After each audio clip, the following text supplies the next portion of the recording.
नमस्कार दोस्तों, आपका हमारे चैनल इंडियन जॉब्स टुडे में बहुत बहुत स्वागत है। तो दोस्तों, आज हम बात करने वाले हैं एमसीएफ रायबरेली के बारे में। और जैसा कि आप सब जानते हो कि एमसीएफ जो है ये एक मॉडर्न कोच फैक्ट्री है जो कि आपकी रायबरेली में यहाँ पे अप्रेंटिसशिप आई है आईटीआई होल्डर्स के लिए। कितनी फ़ीस है, कितना आपको स्टाइपेंड मिलेगा, कितने साल की आपकी ट्रेनिंग है और क्या आपका एज लिमिट होनी चाहिए यहाँ पे, क्या आपकी क्वालिफ़िकेशन होनी चाहिए, तो ये सब बात हम यहाँ पे करने वाले हैं। लेकिन उससे पहले अगर आपने हमारा चैनल सब्सक्राइब नहीं किया है तो हमारे चैनल को सब्सक्राइब कर लीजिएगा, बेल आइकन को प्रेस कर लीजिएगा और दोस्तों वीडियो पसंद आए तो लाइक, शेयर और कमेंट ज़रूर कीजिएगा।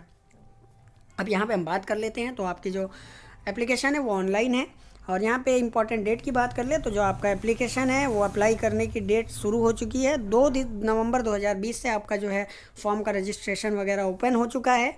और यहाँ पे जो आपका लास्ट डेट है वो 1 दिसंबर 2020 है 12 बजे तक। फिर यहाँ पे बात कर लेते हैं expected date of display merit की। तो मेरिट जो है वो आपकी 15/12/2020 मतलब 15 दिसंबर 2020 से 31 दिसंबर 2020 के बीच में आपकी आ सकती है। अब यहाँ पे ट्रेड की बात कर ले कि कौन कौन सी ट्रेड है। तो फिटर, इलेक्ट्रीशियन, वेल्डर, यहाँ पे 3 ट्रेड है। कितनी कितनी सीटें आपकी हैं तो ये भी हम बात कर लेते हैं। तो फिटर में यूआर की 24, एससी की 8, एसटी की 4, ओबीसी की 14, ईडब्ल्यूएस की 5, टोटल 55 सीट है। पीडब्ल्यूडी की 2 रिजर्व्ड है यहाँ पे अलग से और एक्स सर्विसमैन की भी 2 रिजर्व्ड है। फिर यहाँ पे बात कर ले इलेक्ट्रीशियन की, यूआर की 16, एससी की 5, एसटी की 2, ओबीसी की 9, ईडब्ल्यूएस की 3, टोटल 35 सीट है। पीडब्ल्यूडी की बात कर ले तो यहाँ पे जो है 1 इनकी रिजर्व है 1 सीट और एक्स सर्विसमैन में भी 1 रिजर्व है। फिर वेल्डर की बात कर लेते हैं दोस्तों। तो वेल्डर में यूआर की 10, एससी की 3, एसटी की 1, ओबीसी की 5, ईडब्ल्यूएस की 1, टोटल 20 सीट है। और पीडब्ल्यूडी और जो आपका एक्स सर्विसमैन होता है इसके लिए कोई सीट नहीं है। तो टोटल सीट यहाँ पे जो है यूआर के लिए 15 है, यूआर के लिए 50 है, एससी के लिए 16 है, एसटी के लिए 7 है, ओबीसी के लिए 28 है, ईडब्ल्यूएस के लिए 9 है और टोटल जो आपकी है वो 110 है। और उसके बाद यहाँ पे जो है पीडब्ल्यूडी के लिए 3 और एक्स सर्विसमैन के लिए 3 है। फिर यहाँ पे बात कर ले तो इन्होंने ये कहा है कि ये जो स्लॉट्स हैं मतलब ये जो आपकी सीट्स हैं ये बढ़ भी सकती है और भाई घट भी सकती है। तो ये डिपेंड करता है उनकी एमसीएफ जो आपका मॉडर्न कोच फैक्ट्री है उस पर डिपेंड करता है कि वो बढ़ाना चाहेगी कि वो घटाना चाहेगी। फिर यहाँ पे बात कर लेते हैं दोस्तों। तो जो भी आपका एससी एसटी कैंडिडेट हैं उनकी अपनी सीट रिजर्व्ड है। और अगर मान लीजिए कि इन्होंने यहाँ पे एक चीज़ बात कही है वो हम देख लेते हैं कि अगर कोई ओबीसी की सीट जो है वो खाली रह जाती है तो वहाँ पे जनरल कैटेगरी को जगह मिल सकती है। ठीक है। फिर यहाँ पे हम बात कर ले अगर आप एक्स सर्विसमैन हो तो किसको एक्स सर्विसमैन का लाभ मिलेगा। तो जो भी कैंडिडेट जो भी मतलब हैं तो अगर children of disabled ex serviceman including those killed disabled during peace time. तो जो पीस टाइम के समय में जो डिसेबल्ड हो गए उनको या तो उनके बच्चों को। ठीक। फिर यहाँ पे बी की बात कर ले तो चिल्ड्रन ऑफ एक्स सर्विसमैन। तो जो भी एक्स सर्विसमैन है उनके बच्चों को, जो भी जवान है इस समय सर्विंग उनके बच्चों को, जो भी इस समय ऑफिसर्स हैं उनके बच्चों को और जो एक्स सर्विसमैन है उनको यहाँ पे आपका एक्स सर्विसमैन का लाभ मिलेगा। फिर यहाँ पे बात कर ले तो जो आप पीडब्ल्यूडी कैंडिडेट हैं उनको अगर इस चीज़ का जो मतलब अगर फ़ायदा चाहिए कैटेगरी में उनको अपनी सीट चाहिए तो उसके लिए उनके पास सर्टिफिकेट होना ज़रूरी है। ठीक है। और यहाँ पे अप्रेंटिस रूल्स के अकॉर्डिंग इसको जो है सीट में मेरिट में जगह दी जाएगी। फिर एसेंशियल क्वालिफ़िकेशन 1/12/2020 1 दिसंबर 2020 तक आपके पास आईटीआई हो जाना चाहिए, 10th प्लस आईटीआई होना चाहिए आपका। और यहाँ पे एक चीज़ बता दें आपको कि जो आपकी लास्ट डेट है क्वालिफ़िकेशन एप्लीकेशन की उसी तक आपका होना चाहिए। तो यहाँ पे 1/12/2020 एज लिमिट भी वहीं तक आपकी दी हुई है। तो एज अगर आपकी जो है वो 15 से 24 साल के बीच आपकी होनी चाहिए, मतलब 15 साल से कम नहीं होनी चाहिए और 24 साल से अधिक नहीं होनी चाहिए। बट अगर आपकी 24 साल से अधिक है तो आपका जो रिजर्वेशन के थ्रू या आपको जो कह सकते हो कि जो भारत सरकार की नीतियों के अनुसार जो आपको आयु सीमा में छूट मिलती है वो आपको मिलेगी। जैसा कि आप सब जानते हो ओबीसी को 3 साल की मिलती है दोस्तों। और जो आपका एससी एसटी कैंडिडेट हैं तो एससी एसटी को जो है 5 साल की मिलती है। ये जो आपका एक्स सर्विसमैन है इनको मिलती है 10 साल की और जो पीडब्ल्यूडी है इनको भी मिलती है 10 साल की। ठीक है। फिर यहाँ पे बात कर लेते हैं हम, थोड़ा सा नीचे आ जाते हैं। और एप्लीकेशन फ़ी की बात कर ले तो जो आपकी नॉन रिफ़ंडेबल है, यहाँ पे आपका लिखा भी है, तो इस चीज़ को आप ध्यान से देख लीजिएगा। नॉन रिफ़ंडेबल रुपये 100 रुपये फ़ीस पड़ेगी, बट ये 100 रुपये किसके लिए पड़ेगी और किसके लिए नहीं पड़ेगी ये बता देता हूँ आपको। अगर आप ओबीसी या जनरल हो और मेल कैंडिडेट सिर्फ, तब आपकी 100 रुपये पड़ेगी। अगर आप फीमेल कैंडिडेट हो, किसी भी कैटेगरी के हो, चाहे जनरल हो, चाहे ओबीसी हो, ईडब्ल्यूएस हो, तो आपकी यहाँ पे ज़ीरो, कुछ नहीं पड़ेगी। फिर यहाँ पे हम बात कर लेते हैं, अगर आप पीडब्ल्यूडी हो तो भी आपकी नहीं पड़ेगी। पूरा हम यहाँ पे लिखा हुआ है, एक बार दिखा देते हैं आपको, ठीक है। तो यहाँ पे आप देख सकते हो, no fee is required to be paid by SC ST EWS PWD women candidate. अब आप समझ ही गए होंगे, सिर्फ ओबीसी और जनरल की पड़ेगी, और वो भी मेल कैंडिडेट की। फिर यहाँ बात कर लेते हैं मोड ऑफ सिलेक्शन की। तो सिलेक्शन की बात करते हैं तो वो मेरिट बेस आपका होगा, जहाँ की आपका लिखा भी है कि बेसिस ऑफ मेरिट, ठीक है।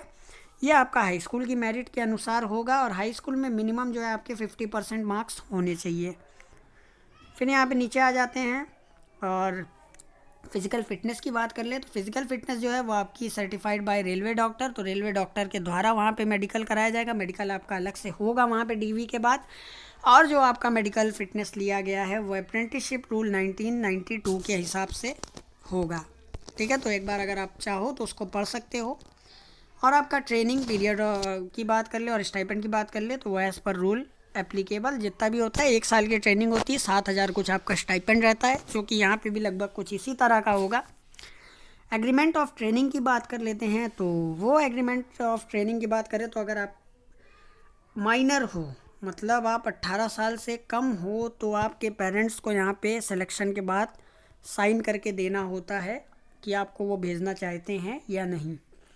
फिर कॉन्ट्रैक्ट लेटर एक आता है, CR लेटर, उसी में होता है ये सब।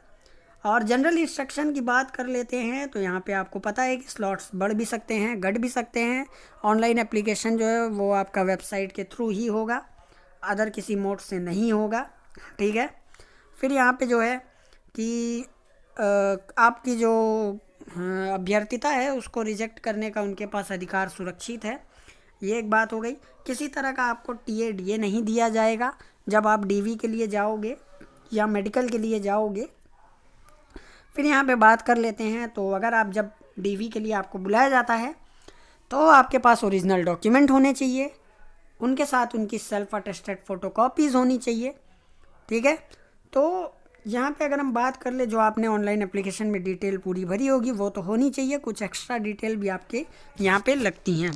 और अगर आप एक्स सर्विसमैन हो तो डिस्चार्ज सर्टिफिकेट आपके पास होना चाहिए, या डिपेंडेंट हो तो डिपेंडेंट सर्टिफिकेट आपके पास होना चाहिए, SC ST OBC हो तो कास्ट सर्टिफिकेट ज़रूर होना चाहिए, और PWD हो तो आपका जो है डिसेबिलिटी सर्टिफिकेट यहाँ पे ज़रूर होना चाहिए। फिर यहाँ पे थोड़ा सा नीचे आ जाते हैं, और इन्होंने ये बोला है कि फेक सर्टिफिकेट नहीं होना चाहिए, अगर ऐसा कुछ पाया जाता है तो आपको जो है रिजेक्ट कर दिया जाएगा, ठीक है। फिर यहाँ पे थोड़ा सा और नीचे आ जाते हैं, मेन पॉइंट मैं आपको बता रहा हूँ। तो यहाँ पे लिखा है, आप देख सकते हो कि candidates to note that all relevant certificates of education, example 10th pass and ITI trade certificate issued by NCVT SCVT with marksheet. तो आपका जो सर्टिफिकेट है वो आपको लेके जाना है, चाहे NCVT हो चाहे SCVT हो, और उसके साथ मार्कशीट अलग से होती है, सबको पता होगा, वो आपको लेके जानी है। SC ST OBC EWS PWD ex serviceman, इनका जो आपका है वो सर्टिफिकेट आपको ज़रूर लेके जाना है, ठीक है। और यहाँ पे आपको किसी भी तरह का सर्टिफिकेट सेंड नहीं करना है, किसी भी तरह का ओरिजिनल सर्टिफिकेट आपको हार्ड कॉपी सेंड नहीं करनी है MCF को, यहाँ पे इन्होंने लिख रखा है। आपको सिंपली ऑनलाइन एप्लीकेशन अप्लाई करना है, और उसके बाद आपको इंतज़ार करना है आपकी मेरिट आने का। फिर the railway administration do not undertake any responsibility for sending reply to the candidate not called for, no correspondence in respect of the application submitted shall be entertained or replied by the office to any individual or organisation. तो अगर कोई ऐसे candidate हैं जिनको किसी तरह का मतलब जो आपका पत्र व्यवहार पता वगैरह अगर आप गलत देते हो, या कुछ अगर आपका मिस हो जाता है आपकी लापरवाही से, अगर आपका जैसे कि आपको फ़ोन नंबर के थ्रू अगर DV का डिटेल दी जाएगी तो अगर आपका फ़ोन नंबर में रिचार्ज वगैरह नहीं है लाइक, तो आपका जो है प्रॉब्लम यहाँ पे क्रिएट हो सकता है। फिर थोड़ा सा नीचे आ जाते हैं, फिर बात कर लेते हैं। तो इनवैलिड एप्लीकेशन अगर आपका है तो भी आपको प्रॉब्लम होगी, तो इनवैलिड एप्लीकेशन आप नहीं दीजिएगा। इनवैलिड एप्लीकेशन का मतलब मेरा ये है कि कोई गलत डिटेल ना डालिएगा, उसमें सारी डिटेल सही सही फिल कीजिएगा। इनकम्प्लीट एप्लीकेशन नहीं होना चाहिए आपका। और फिर यहाँ पे बात कर ले तो एप्लीकेशंस विथआउट फ़ी और less fee where exemptions is allowed. तो जो आपकी फ़ीस है वो आपकी सबमिटेड रहनी चाहिए। अब जिनकी एग्जम्प्टेड है, मतलब जिनकी नहीं पड़ रही है, उनको कोई प्रॉब्लम नहीं है, वो अपना जो है फॉर्म फाइनली सबमिट कर दें। लेकिन जिनकी फ़ीस बढ़ रही है वो अपनी फ़ीस ज़रूर पे करें। 100 रुपये है, नॉन रिफंडेबल है, बट ये आपको वापस नहीं मिलेगी किसी भी तरीके से। और फिर application without proof date of birth, अगर डेट ऑफ बर्थ के बिना आपका है या 10th पास मार्कशीट के बिना आपका है, ITI trade certificate issued from NCVT और NCVT मार्कशीट, इन सब के बिना अगर आपका एप्लीकेशन फॉर्म है, कोई भी डिटेल मिस होती है तो आपका जो फॉर्म है वो रिजेक्ट हो जाएगा। और फिर ओवर एज और अंडर एज वाला भी ये आपका मैटर करता है। अगर आपकी एज ज़्यादा हो गई है तो भी आपका इनवैलिड माना जाएगा फॉर्म, और अगर आप अंडर एज हो तो भी आपका 15 साल से मतलब आपकी कम है तो भी आपका जो है फॉर्म रिजेक्ट हो जाएगा, जो कि इनवैलिड माना जाएगा। फिर यहाँ पे थोड़ा सा और नीचे आ जाते हैं तो मिससेलेनियस, मतलब कि जो है आपका वेबसाइट के थ्रू ही आपको भरना है, और डायरेक्ट आपको जो है किसी से, मतलब जो होता नहीं है, इंडिया में कहते हैं जुगाड़ नहीं लगाना होता है यहाँ पे, ठीक है। This notice is available at MCF website. MCF website में दे दूंगा, वहाँ से आप नोटिस डाउनलोड करके पढ़ भी सकते हो, पूरा अपना समझ भी सकते हो। और in case any applicant has difficulty to registering his application online, अगर कोई जो कैंडिडेट है, कोई एप्लीकेंट है, वो कोई कठिनाई का सामना कर रहा है एप्लीकेशन ऑनलाइन एप्लीकेशन में, तो वो जो है वेबसाइट पर नंबर दिए हुए हैं इनकी, और उसमें वर्किंग डेज़ में आप 9:30 बजे से शाम के 6 बजे तक कॉल करके अधिक जानकारी, या हेल्प डेस्क भी है उनकी, उस पर कॉल करके आप अधिक जानकारी ले सकते हो, ठीक है। फिर ऑनलाइन एप्लीकेशन में दोस्तों आपको अपलोड क्या क्या करना है, तो आपका proof of date of birth का प्रूफ होगा, जो कि आपकी 10th और मैट्रिक का सर्टिफिकेट होगा। फिर यहाँ पे बात करें तो प्रूफ ऑफ एसेंटियल क्वालिफिकेशन, तो जो आपका 10th की मार्कशीट होगी, ITI का ट्रेड सर्टिफिकेट होगा, जो कि NCVT या SCVT द्वारा इश्यूड होगा, और आपकी मार्कशीट होगी, ठीक है। फिर यहाँ पे बात कर लेते हैं दोस्तों हम लोग, और प्रिस्क्राइब ट्रेड की होनी चाहिए, मतलब ऐसा नहीं है कि फिटर भरना है तो आप मशीनिस्ट लगा दो। फिटर भर रहे हो तो फिटर ट्रेड की ही होगी, नहीं तो इनवैलिड हो जाएगा और आपका फॉर्म रिजेक्ट हो जाएगा।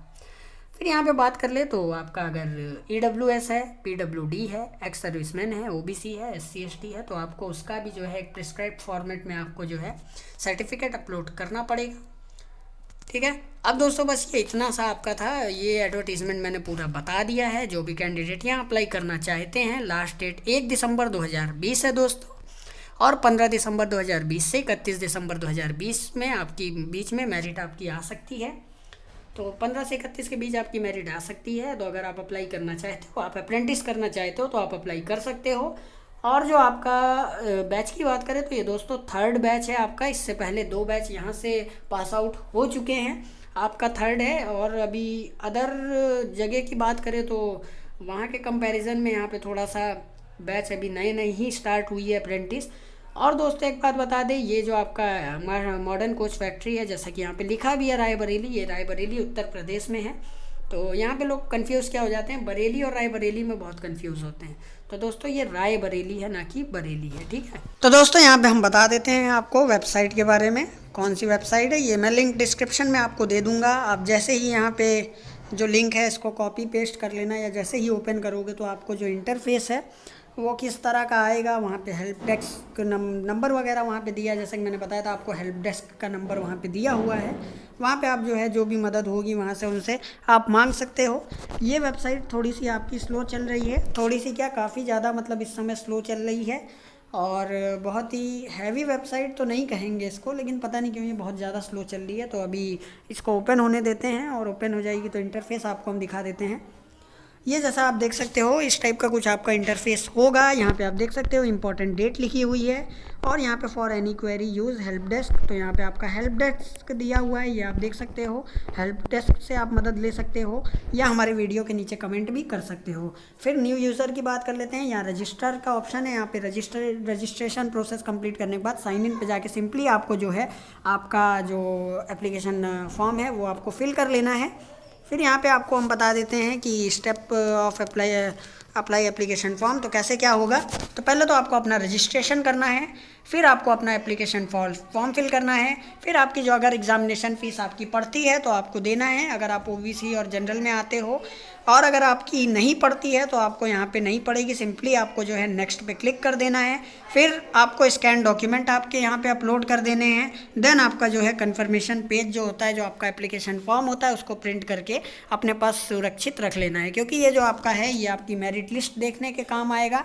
और जब अगर आपका डीवी के लिए जाओगे तो वहाँ पे भी शायद से काम ये आ सकता है। तो दोस्तों ये वेबसाइट है, इसको आप देख लीजिएगा। इसी से आपका जो है रजिस्ट्रेशन प्रोसेस से लेकर हर चीज़ कंप्लीट होगी। अगर आपको वीडियो पसंद आए तो वीडियो को लाइक कीजिएगा, चैनल को सब्सक्राइब कीजिएगा, हमें थोड़ा सपोर्ट कीजिएगा। जय हिंद।